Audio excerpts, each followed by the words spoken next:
Assalamualaikum dan selamat pagi. Salam sejahtera. Okey, hari ini kita masuk pula bab, sebenarnya ini ialah bab matriks, tapi memandangkan dia bahagian C, kita ada beberapa bab dalam soalan ni. Soalan satu ni bahagian C. Sebab bahagian C ada 15 markah, dia akan gabung beberapa bab dan tak kisahlah dari form 1, 2, 3, 4 dan 5. Kita tengok soalan nombor 1. Soalan 1. Puan Nadia ingin membeli buku sains dan matematik untuk kegunaan pelajarnya di kelas tuition. Dia membeli X buku sains dan Y buku matematik. Jumlah bilangan buku yang dibeli ialah 9 buah. Maksudnya X tambah Y 9 lah. Dia membayar RM90.50 bagi pembelian buku tersebut. Okey, saya bagi macam ni. Okey, sains X, matematik Y. Harga sebuah buku RM9.50. Harga sebuah buku matematik pula RM10.50. Soalan dia, tulis dua persamaan linear dalam sebutan X dan Y untuk mewakili maklumat tersebut. Macam mana nak tulis dalam persamaan linear? Dia ada dua lah kan. Pertama dia dah bagi tahu, clue dia yang pertama. Dia kata jumlah bilangan buku yang dibeli ialah 9 buah. Maksudnya buku matematik tambah dengan buku sains sama dengan 9. Buku sains. Buku sains tambah buku matematik sama dengan 9. Jadi kita tahu sains ialah X tambah matematik ialah Y sama dengan 9. Itu persamaan yang pertama. Persamaan yang kedua pula, dia bagi tahu dia membayar sejumlah harga. Dia beli ini, dia bayar sejumlah harga RM90.50. Maksudnya tambah sains tambah dengan matematik RM90.50. Tak tahu berapa bilangan, tapi harga seunit dia ada bagi. Maksudnya RM9.50 X 9.5X. Kosong di belakang tak payah tulis. Tambah dengan 10.5Y sama dengan 90.5. Okey. Dapat dah dua persamaan ini. Nombor 1, kamu dah dapat markah kat situ. Okey. Lepas tu yang kedua, dia tanya. Kedua pula dia cakap. Seterusnya, dengan menggunakan kaedah matriks, hitung nilai X dan nilai Y. Kita dah ada dua persamaan ini. Macam mana kita nak jadikan dia, nak selesaikan dalam kaedah matriks. Langkah satu, kamu kena tukar dulu persamaan ini ke dalam bentuk matriks. Dia akan jadi 1, 2, 3 korongan. Okey. Yang tak ada nombor ni maksudnya dia ialah 1. Kamu ikut je urutan dia. Baris yang atas, ambil yang atas saja persamaan pertama. Baris atas, ambil persamaan pertama. 1, 1, 9. Sorry, ini X, ini Y, ini 9. Okey, 1, 1, 9. Ini X and Y. Ini pula baris kedua, ambil yang persamaan linear kedua. 9.5, 10.5, Y 90.5. Okay, tukar dulu persamaan linear ni ke dalam bentuk matriks. Ini pun kamu dah dapat markah. Lepas tu nak buat apa? Lepas tu kita pindahkan matriks ini ke sebelah, dia akan jadi matriks songsang. Okay, macam mana nak buat matriks songsang? Ini kita tahu ini A, B, C, D. Dia punya rumus semua orang dah tahu kan? Okay, jadi ini kawan dia. A sama D, C sama B. Jadi kita pindahkan ke sebelah, yang X, Y tinggal. Apa jadi bila pindahkan dia ke sebelah, dia akan jadi matriks songsang. Jadi 1 per AD tolak BC. AD tolak BC. AD 10.5 tolak dengan BC. Okey, AD tolak BC. Dalam kurungan, okey, A dengan D ni dia bertukar tempat. Nampak? A dengan D bertukar tempat. Sayap rama-rama yang pertama. Anggaplah ni macam rama-rama. Sayap rama-rama pertama ni dia bertukar tempat. Sayap rama-rama yang kedua B dengan C dia akan jadi negatif. Kalau dia positif, dia akan jadi negatif. Kalau dia negatif, dia akan jadi positif. Sekarang dia positif, dia akan jadi negatif. Dia akan jadi negatif. Dia tak akan tukar tempat lah. Dia cuma akan jadi negatif ataupun positif. Yang ini tulis sebalik. 9, 90.5. Okay. Dapat macam ni, kamu boleh gunakan kalkulator. Okay, gunakan kalkulator boleh. Ataupun nak buat manual pun boleh. Kita tunjuk yang manual dulu ya. Kalau tahu tiba-tiba kalkulator kamu rosak. Okay, ini kita tolak dapat 1/1. 1/1 maksudnya 1 lah. Macam mana kita nak darab dua matriks ini? Tengok baris. Dia mesti baris darab lajur. Ini baris. Ini ada dua baris. Ini ada satu lajur. So nanti matriks dia akan jadi matriks dua baris, satu lajur. Sebab dia ada X dan Y sahaja. Macam mana nak buat ini? Okay. 10.5 ni darab dengan 9. Tambah dengan, ambil yang negatif 1 ni, darab dengan 90.5. Depan dengan atas, belakang dengan bawah. Okay. Yang ini pun sama, ikut. Baris kedua, pergilah baris kedua. Negatif 9.5. 9, ikut saja. Tambah 1, ni pun ikut saja. Okay, macam tu. Nampak kan? Macam mana nak buat? Okay. Terus ambil kalkulator, kamu kira lah. Okay. Kira kalkulator, kamu akan dapat 4, 5. Okay. Jangan tinggalkan jawapan macam ni. Kalau tinggalkan jawapan macam ni, kamu akan kurang markah. So, kamu tinggalkan jawapan macam mana? Keluarkan dia. X sama dengan 4 dan Y sama dengan 5. Okay. Dapat jawapan yang betul. Okay. Untuk semak jawapan ni, kamu boleh gunakan kalkulator. Sebab nanti dalam exam, kamu tak boleh buat jawapan terus. Mesti ada jalan kira kan. Jadi nak semak pun boleh guna kalkulator. Macam mana nak guna kalkulator? Kita tengok balik persamaan linear tadi. Persamaan linear serentak tadi. Okay. Kamu tekan apa mula-mula?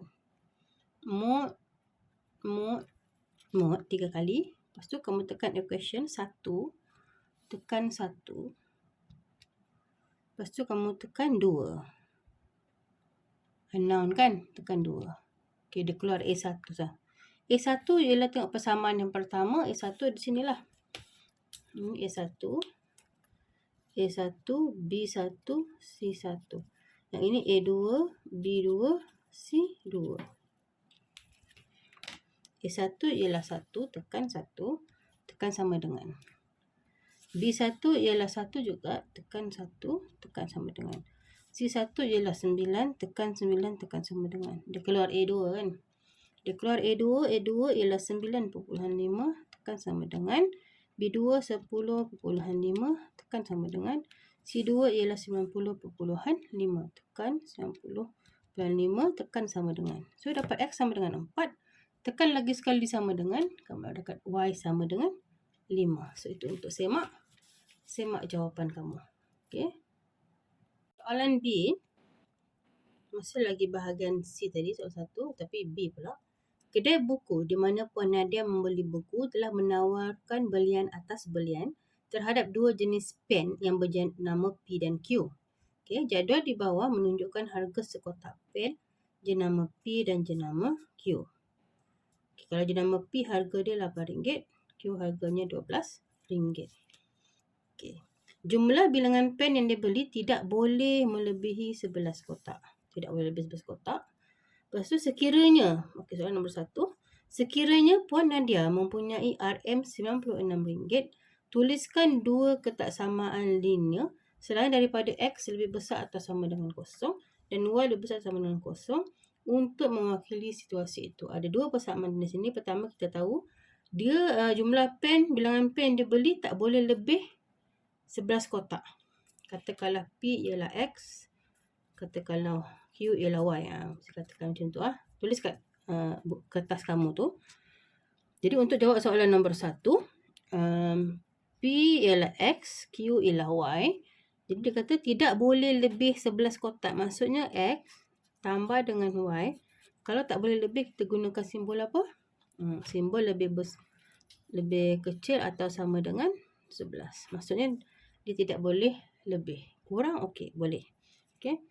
Persamaan yang kedua pula, Dia kata sekiranya puan anda ada RM96, tulis macam mana nak buat persamaan yang kedua, dia ada RM96 saja. Jadi harga per kotak jenama P ialah RM8, jenama Q ialah Y RM. So 8X tambah dengan 12Y.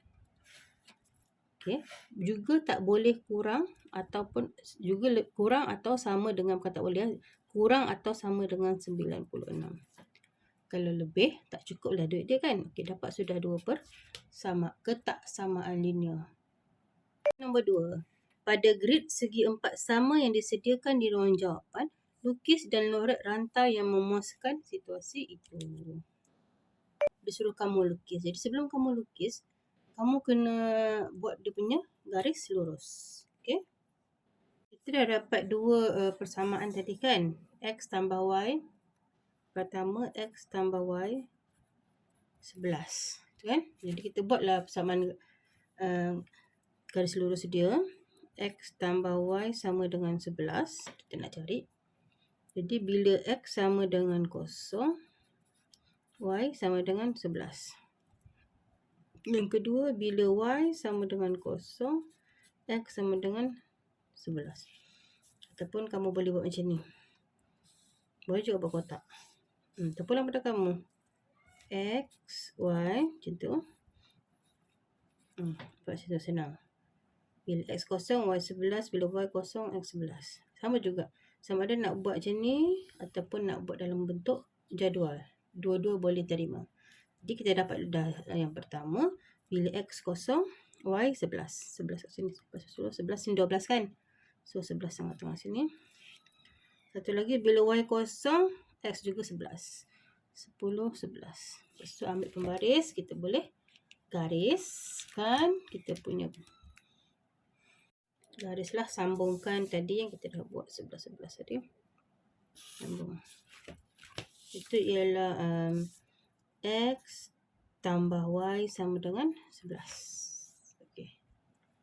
Garis ini tidak putus-putus ya, sebab dia ada persamaan. Sama juga dengan sama yang kedua. 8X tambah 12Y sama dengan 96. Kan kita dapat. Okey. Bila X kosong, Y sama dengan 96 bahagi dengan 12 ialah 8. Lepas tu lagi bila Y kosong, 96 bahagi 8, X dapat 12. Lepas tu kita tandakan persamaan kita kat sini. Bila X kosong, Y 8. Tu lagi bila Y kosong, X 12. Okey, dapat kat situ. Kamu garis. Kita pun guna garisan padu, garis padu sebab dia gunakan yang ada sama dengan. Ini ialah 8X tambah 12Y sama dengan 96. Okey, dapat sudah garis lurus. Lepas ni suruh lorekkan. Di mana kita nak lorekkan? Dua-dua ialah lebih kecil. Maksudnya di bawah. Inilah. Lebih kecil. Okey. Itu kawasan lorekkan dia. Lebih kecil di bawah. Kalau lebih besar di atas. Okey. Yang ketiga Roman ni dia tanya, jika Puan Nadia ingin membeli 5 kotak pen jenama P, nyatakan bilangan maksimum kotak jenama Q yang dibelinya. Kita tahu X ni ialah P, Y ni ialah Q. Okey. Dia kata P dia nak beli 5 kan. Tengok je dekat graf ini. Okey, 5 P 5 kat sini. Jadi kamu garis sampai pergi atas. Pastikan dia dalam kawasan berlorek ni. Jadi tadi sampai sini kan dia kurang daripada 5, lebih daripada 4. Jadi berapakah bilangan maksimum yang dapat dibeli? Kita ambil yang sekecil lah. So bilangan maksimum sama dengan 4 kotak. Okey, yang dapat dibelinya dengan duit dia itulah. Kalau dia nak beli 5 kotak P.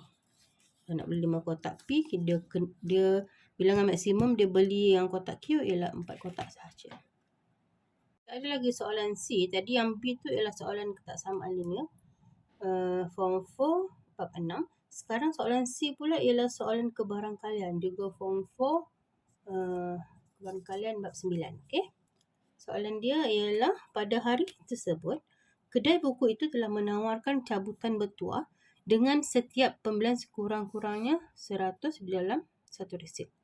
Bagi cabutan tersebut, Puan Nadia diminta mengambil 2 biji bola dari sebuah kotak yang mengandungi 4 biji bola hijau dan 2 biji bola merah. Okey, sebuah kotak tu dia ada 4 biji bola hijau. 1, 2, 3, 4 dan 2 biji bola merah. 2 biji bola merah. So, untuk dia dapatkan cabutan bertuah itu, dia kena ambil dia kena cabut 2 biji bola merah. Kalau dapat cabut 2 biji bola merah, maksudnya dia akan dapat lah hadiah cabutan bertuah itu. Jadi berapakah kebarangkalian dia? Kalau ada PC dia kata 2 biji bola merah. Okey, mesti 2 biji bola merah sama dengan dalam kotak ni ada 2 biji bola merah, ada 2 saja kan. Keseluruhan ada 6. Jadi sama dengan 1/3. Kebarangkalian Puan Nadia memenangi hadiah cabutan bertuah itu 1/3. Okey. Nombor 2. Ia juga merupakan soalan bahagian C yang mengandungi beberapa bab. Kita tengok dulu soalan nombor 2 ni.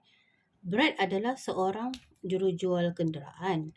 Dia ingin menjual sebanyak X unit kereta Proton X70 dan Y unit kereta Toyota Harrier.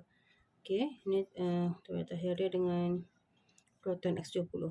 Okey, diberi harga kereta Proton X70 ialah RM95,000 dan kereta Toyota Harrier ialah RM250,000. Jurujual menganggarkan menjual sejumlah 40 buah kereta. Dua-dua lah. Maksudnya dia nak jual dua-dua ni sebanyak 40 buah. Okey. Itu dengan anggaran dalam setiap 3 unit Proton X70, Brad mesti menjual sebuah kereta Toyota Harrier. Maksudnya Proton 3, Harrier 1. Maksudnya 3 nisbah 1 lah.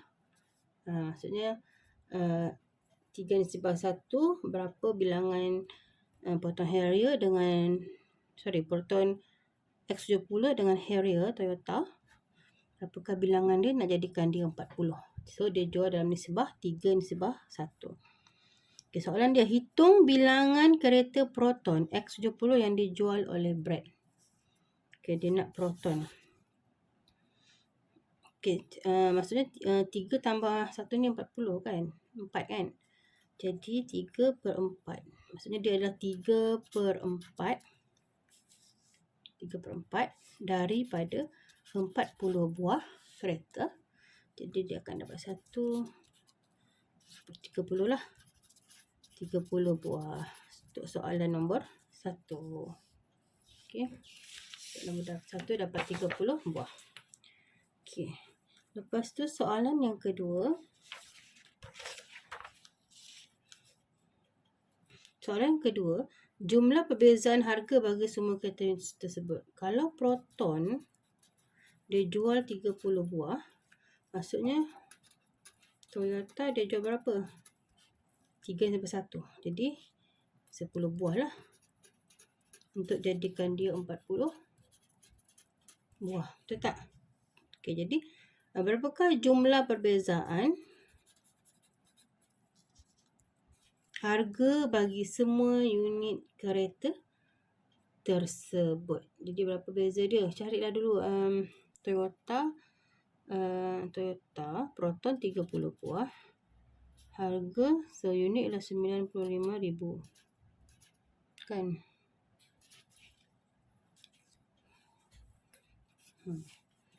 Tolak dengan 10 buah harga Toyota RM250,000. Tolak lah. Dapatlah perbezaan dia. Berapa harga dia? RM350,000. Itu perbezaan dia. Soalan B. Jadual di bawah menunjukkan keuntungan jualan seunit kereta pada tahun berikutnya. Okey, keuntungan seunit kereta pada tahun berikutnya. Pada tahun berikutnya, Brad telah mendapat keuntungan 5.4 juta dengan menggunakan konsep sama iaitu 3:1. Maksudnya 30 kereta Toyota, 30 kereta Proton, 10 kereta Toyota.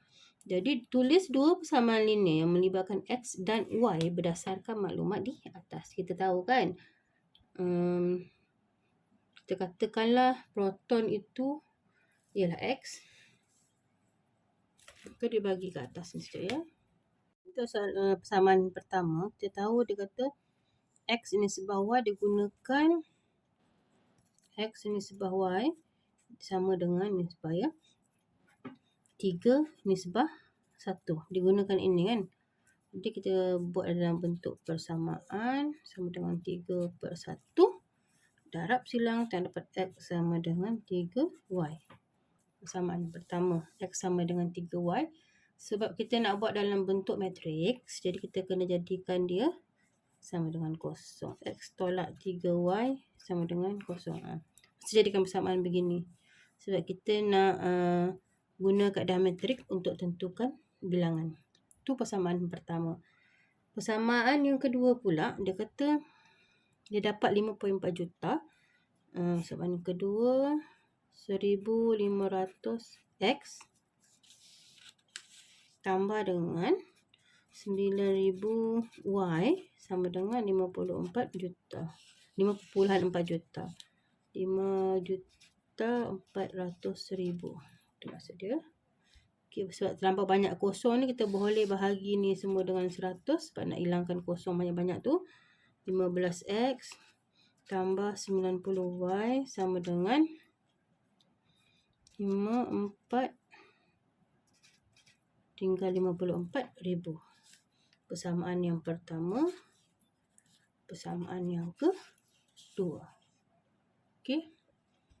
Kalau kamu dapat buat yang ini pun tidak masalah. Boleh juga markah. Kita buat soalan nombor 2. Kita masukkan, tukarkan persamaan tadi ke dalam kaedah matrik. Ingat di matriks dia ada 3 macam tu. Garis atas 1, -3, X, Y, kosong. Okay, yang ini 15, 90, 54,000. Okey, dapat macam tu.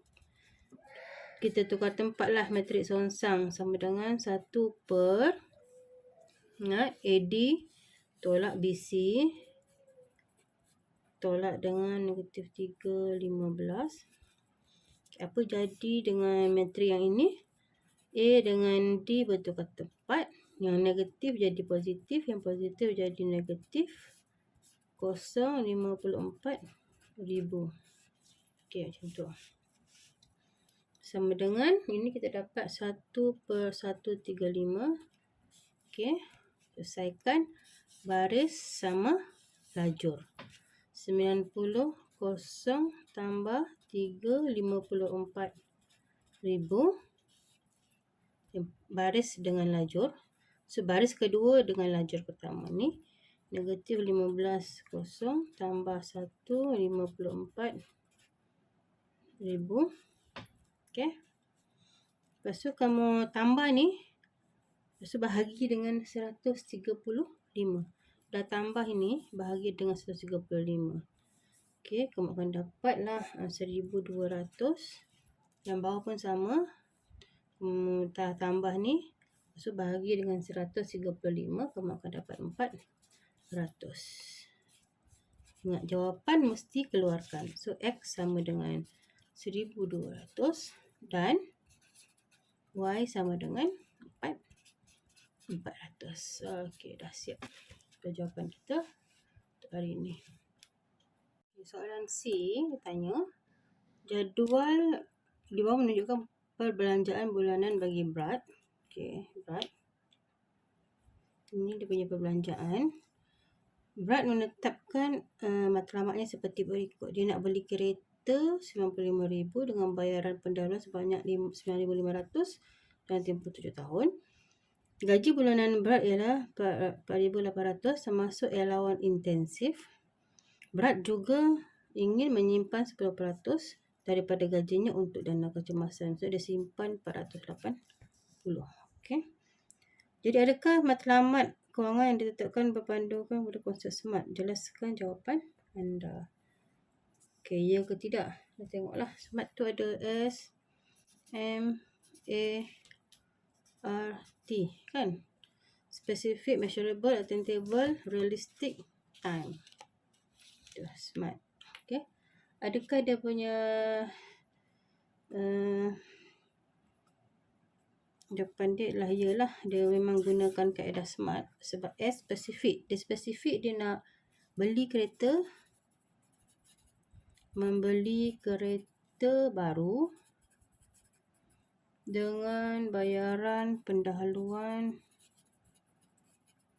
RM9,500. Okey. Spesifik dia punya matlamat. Adakah matlamatnya boleh diukur? Okey, boleh diukur. Kan? Dinyatakan dalam bentuk yang boleh diukur. Nyatakan dalam bentuk yang boleh diukur, iaitu bayaran pendahuluan RM9,500. Okey, boleh diukur. Okey, lepas tu kita tengok A, adakah dia boleh attainable? Adakah dia boleh dicapai? Boleh capai ke tidak? Jadi kita tengoklah 95,000 ni, kamu 95,000 bahagi dengan 7 tahun darab 12. Jadi kita akan dapat 1131. Maksudnya dia bolehlah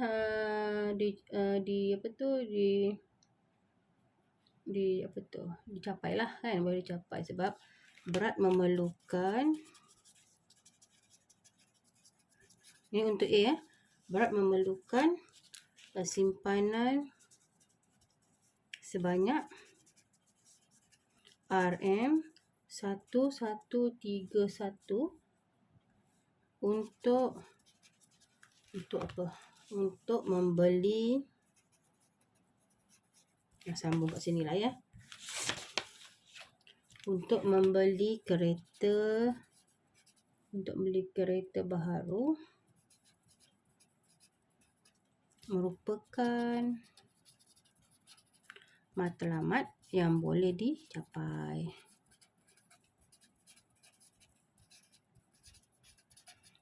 Kenapa boleh capai? Sebab ini dia kurang daripada baki pendapatan dia tadi kan.